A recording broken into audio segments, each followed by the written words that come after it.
Hello guys, meron lang po akong share at meron po kasi ako napansin kanina na wire na nakatap dito sa ignition habang ako po ay naggagawa.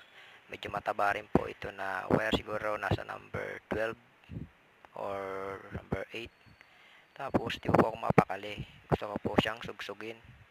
Tapos nga po, yun napansin ko, papunta po siya dito sa ating radyo. Ngayon po, ang ginawa po nila ay nirekta po nila itong radyo sa ating ignition.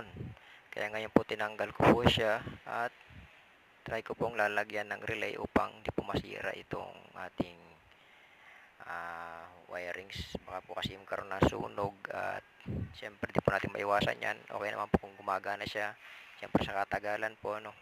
At kailangan rin po talaga nating maging safety. At ayan nga po, at lalagyan ko na nga po siya ng relay. At hanggang dito na lang po. Maraming pong salamat.